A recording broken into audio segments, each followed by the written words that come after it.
السلام علیکم دوستو، آج میں پاکستان زندہ باد بیسک آرگنائزیشن کے چیف کوارڈینیٹر سندھ کے اسماعیل چاچا کے ساتھ بیٹھا ہوں۔ اسماعیل بھائی ہمارے ساتھ ہیں۔ آج ہم اسماعیل بھائی سے جو بات کریں گے وہ صرف بات یہ کریں گے کہ جی آپ کی جو آرگنائزیشن ہے وہ کون کون سے کام کرتی ہے، کیونکہ ان کے جو سربراہ ہیں وہ بہت ہی ایک زبردست انسان ہے اور فقیر صفت انسان ہیں۔ وہ اپنی کتابیں بھی لکھتے ہیں اور انسان دوست ہیں، افسر تو ہیں اپنی جگہ ایک ادارے میں، لیکن انسان دوست بھی ہیں۔ تو ذرا آپ اسماعیل بھائی بتائیں کہ نادر ابرو صاحب آپ کے سربراہ ہیں آپ کی تنظیم کے، اور آپ ایک کاروباری شخص بھی ہیں، تو آپ کا کیسے شوق ہوا اس تنظیم میں جانے کا، اور اس وقت تک آپ اپنے سربراہ کے ساتھ مل کے کتنا کام کر چکے ہیں لوگوں کے لیے؟ اعوذ باللہ من الشیطان الرجیم، بسم اللہ الرحمن الرحیم۔ جیسا کہ ہمارے قائد و بانی جناب میر نادر علی ابرو صاحب ایک نیک انسان ہیں، اور ان کے خواب ہیں، ان کے مشن ہیں کہ کسی طریقے سے انسان ذات کے لیے بھلائی کی جائے۔ تو دوسرا پرپز ہے کہ پاک فوج کے ساتھ یکجہتی کا مظاہرہ کیا جائے، کیونکہ پروپیگنڈا دشمن ایجنسیاں بہت کرتی ہیں، ان کے ٹولز ہوتے ہیں، مختلف ٹولز ہوتے ہیں۔ تو اس کو کاؤنٹر کرنے کے لیے یہ تنظیم ہم نے بنائی، پاکستان زندہ باد بیسک آرگنائزیشن۔ تو اس کے تھرو ہم کافی موٹیویشن پرووائڈ کرتے ہیں، اور لوگوں تک جتنا ہمارے بس میں ہوتا ہے ہم ان کی ہیلپ کرتے ہیں، موٹیویشنل۔ جس طرح سال پہلے مدین میں اپنا شادیوں کی اجتماعی شادیاں تھیں، ان میں ہماری تنظیم نے تھوڑا بہت کوآپریٹ کیا تھا۔ اس کے علاوہ جو جائز ایشو ہوتے ہیں اس کے اوپر آواز اٹھانا اور یکجہتی کا مظاہرہ کرنا، یہ ہماری تنظیم کے بیسک منشور ہیں۔ اچھا جی جی اچھا، تو وہ تو بالکل ہم دیکھتے ہیں کہ، لیکن میرے کہنے کا مقصد یہ کہ آپ کا جو کام ہے وہ بالکل ایک سماجی، آپ جیسا شادیوں کی بات کی، تو اس حوالے سے بھی کوئی لائحہ عمل بنایا ہے تاکہ کوئی قصہ، بہت سارے لوگ ہیں غریب ہیں ان کی بھی مدد کی جائے، تو اس حوالے سے کچھ پلاننگ بنائی ہے یا کام چل رہا ہے یا کر رہے ہیں، اس پہ بھی ذرا اصل بتائیں۔ میں ہماری تنظیم جو ہے وہ بنیادی طور پہ نیو تنظیم ہے۔ اس میں جو بھی کام ہم کرتے ہیں وہ اپنا یعنی کوآپریٹو خود کی بنیاد پہ کرتے ہیں، جو جس کے پاس جتنی طاقت ہوتی ہے وہ استعمال کرتے ہوئے۔ تو اس کے لیے ابھی ہمارا پراپر ہوم ورک ہے نہیں کہ ہم کوئی بجٹ یا کس طریقے سے ہم سالانہ یا منتھلی کریں۔ تو خدا نخواستہ کوئی ایسا ایمرجنسی ہو جاتی ہے تو ہم لوگ مل کر اپنا ڈونیشن چندہ کر کے وہ ہیلپ فراہم کرتے ہیں۔ قائد کا حکم ہے کہ ایسا کوئی ہم سسٹم بنائیں جس سے ہم ایک سالانہ یا منتھلی کوئی ایسا پیکج لے کے آئیں کہ وہ ہمارے پاس بجٹ ہونا چاہیے، تاکہ ہم کوئی نہ کوئی جو سوشل ایکٹیویٹی ہے اس کو ہم کرتے رہیں۔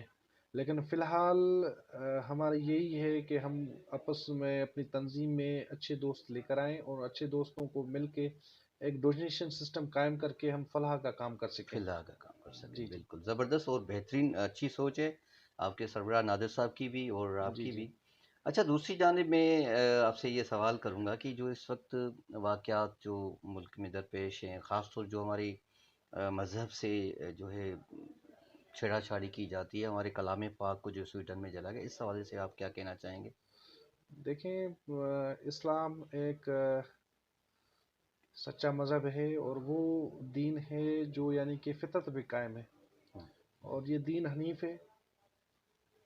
یہ دین ہمیشہ انسانیت کی بھلائی کی بات کرتا ہے، نہ کہ کسی مذہبی کسی فقہ کی یا کسی اس کی انسانیتی بھلائی کی خاطر۔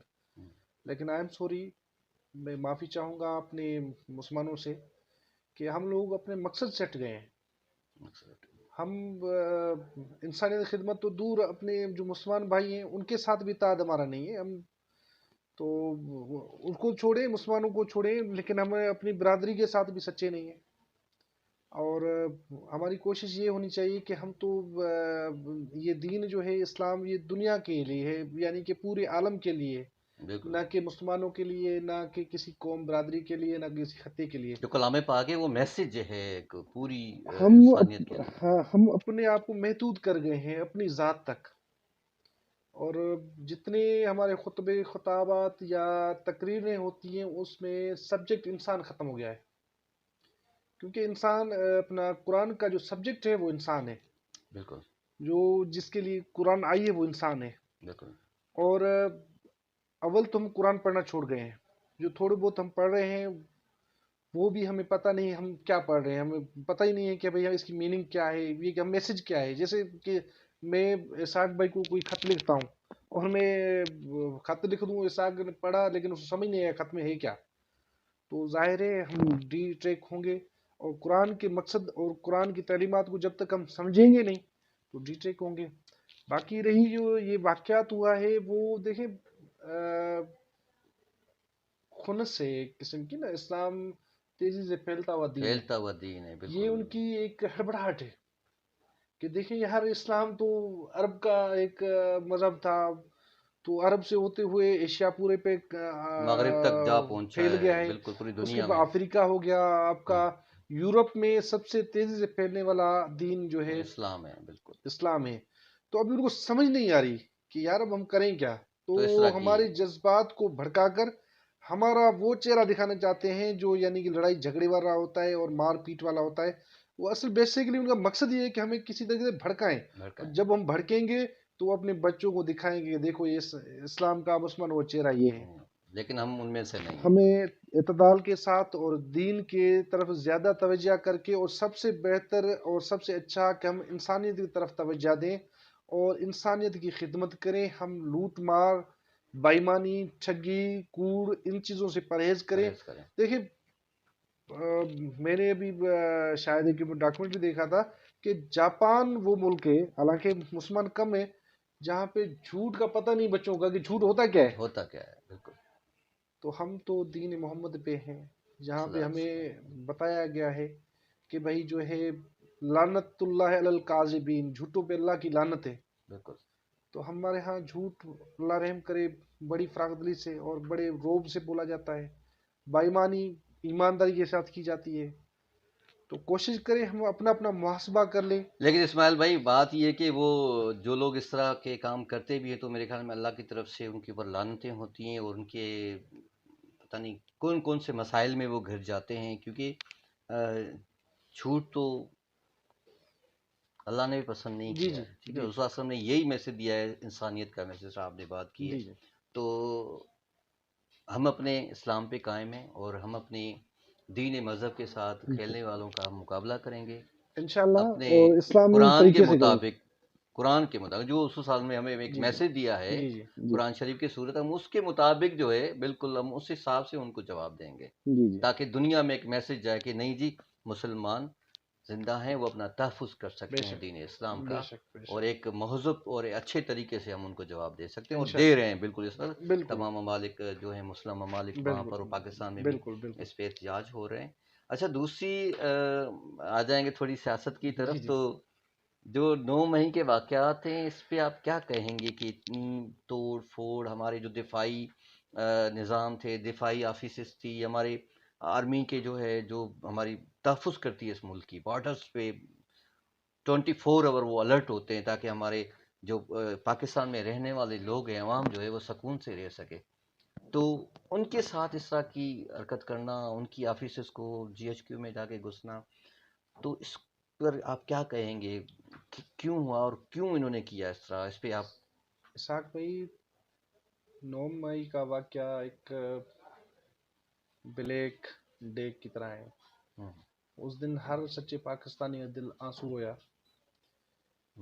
کیوں کہ جس معاشرے سے عالمی کی عزت ختم ہو گئی، فوج کی عزت ختم ہو گئی، وہ معاشرہ تباہ ہو گیا. یہ پوچھیں آپ فلسطین سے، یہ پوچھیں عراق سے، یہ پوچھیں شام سے، لبنان سے، جن کے نہ بچے محفوظ ہیں، نہ ان کی عورتیں محفوظ ہیں، نہ ان کے کاروبار محفوظ ہیں. دیکھیں غلطیاں انسان سے ہوتی ہیں، اور ان غلطیوں کا ٹھیک کرنے کا طریقہ کار ہوتا ہے. اگر آپ کی نظر میں کوئی غلطی ہے، کوئی کوتاہی ہے، تو کورٹس موجود ہے، بالکل بالکل سسٹم بالکل موجود صحیح ہے. کہہ رہے ہیں. گرفتاریاں یہ پہلی نہیں ہے، پہلی نہیں ہے، بالکل یہ ہوتی رہتی ہیں. سیاست جس نے کرنی ہے وہ گرفتاری کے لیے تیار رہے، چاہ رہے. کیسوں کے لیے تیار رہے، اس کا یہ مقصد نہیں ہے کہ آپ اپنا ملک جلا ڈالو، اپنی آرمی اپنی فوج کے خلاف جو ہے اتنی نفرت پھیلا دو کہ وہ یہود و نصارہ کا ایجنڈا پورا ہو جائے، ایجنڈا اور ہمارے جو اصلی دشمن ہیں انڈیا کا ایجنڈا پورا ہو جائے. تو سب سے بہتر یہ ہے کہ بھائی اس تنظیم سے، اس بندے سے آپ پرہیز کریں جو آپ کو پاک آرمی کے خلاف بھڑکائے. بھڑکا ہے، بالکل صحیح کہہ رہے ہیں آپ. اس تنظیم سے ہمارا ذاتی طور پہ کوئی تعلق نہیں ہونا چاہیے، نہ ہی ہمارے دوستوں کا، کیونکہ اس تنظیم نے جو نعرے لگائے، ملک دشمنی کا مظاہرہ کیا نوجوان ہے. نسل جو ہوتی ہے وہ نعرے کی محتاج ہوتی ہے. جو ایک بندہ میچور ہو چکا ہے تو اس نے سب چیزیں دیکھی ہوئی ہیں، اس کو پتہ ہے اس نعرے کے پیچھے کیا ہے. لیکن جو ہمارے ینگسٹ ہیں ان کو پتہ ہی نہیں، وہ صرف نعرے کے پیچھے چل رہے. اس کو اچھا سا نعرہ دے دو تو بھلے آپ کے دل میں کچھ بھی ہے، لیکن مکار بندے صرف اچھا نعرہ دے دیتے ہیں لیکن کرتے کچھ نہیں ہے. سو میری سب دوستوں سے، اپنے بچوں سے، اپنے رشتہ داروں سے، اپنے پاکستانی بھائیوں سے، مسلمان بھائیوں سے یہی ریکویسٹ ہے کہ بھائی پاک آرمی کا سپورٹ کریں، اور اگر ان کے اندر کوئی بندہ خراب ہے تو پاک آرمی کے اندر ایک سسٹم ہے ججمنٹ کا، اسٹرانگ سسٹم ہے بالکل. وہ ان کی سزائیں بھی وہ دیتے ہیں اور ان کو اپنا ایوارڈ بھی دیتے ہیں. جو اگر صحیح ہے تو اس کو انعام بھی ملتا ہے، جو غلط ہے اس کو سزا بھی ملتی ہے. لیکن آپ اس طریقے سے وبل دہنگ اپنی آرمی اپنی فوج کے خلاف نہ جائیں، یہ آپ کی تباہی کا راستہ ہے.